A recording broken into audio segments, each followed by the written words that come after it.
Hey everybody, it's David with Build One More. Just kind of have the day job. Want to do a small video on a pretty common issue I'm starting to see with these Jeep Grand Cherokees. It's a 2014 model here. Come in with an oil leak. Customer didn't know where it was. Did a little digging, just kind of looking around, like it was running down from the back of the intake. And you have this oil cooler, got a flashlight on it, here in the valley between the two heads. This guy right here, it's got a little plastic fitting on the front. It's leaking pretty good, and it's causing everything to fill up, and it runs back down on top of the transmission. It can be commonly mistaken for, rear main seal or something ridiculous like that. It's pretty simple to do. Remove the upper and lower plenum. Get this piece right here. We did get a new part come from the Dodge dealership because we could not get an aftermarket. You want to get your intake manifold gasket set for the upper and lower plenum. Come in these little bags. These part numbers kind of clear right here. Somebody has a cell phone recording. It's not a very good.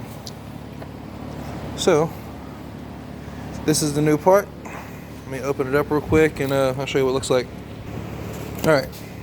So this is it. It's oil cooler, I think, slash your oil filter base. It's got all new gaskets on the bottom. Now, where I found this thing to be leaking on the old one, I'm going to show you here on this new one. If I can get it propped up, kind of one-handed. Alright, mine is leaking around this guy right here. It's pushing out oil, but you can kind of see why. It looks like it's just heated up plastic from Dodge originally. Kind of a cheap, cheesy design, but let's see, 1, 2, 3, 4, 5 bolts holding it on. Once you get the plenums out the way, I unhook the injectors just to give myself some more clearance. I left the fuel line hooked up, so I had to bother with that. Move the lower plenum and the injectors out of the way. But pretty straightforward. I pulled the throttle body just for more access to the two rear bolts, because the intake manifold has 2 support brackets there. Sorry about the crappy lighting.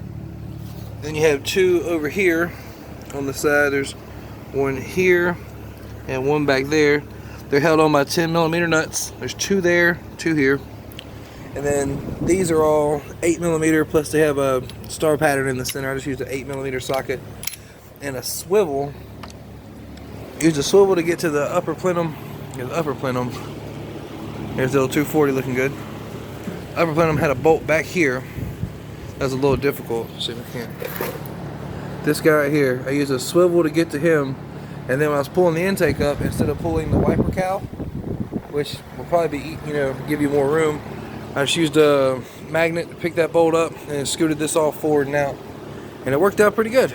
So, common oil leak issue, 2014. I'm not sure what the year range is on these vehicles. This one is a 3.6 liter, good old Dodge here. But yeah. Get this thing put on, get it topped off with oil, be good as new.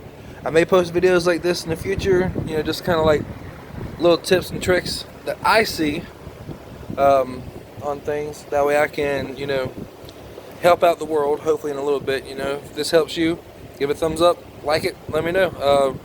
I'll do some more. Anyways, thanks for watching.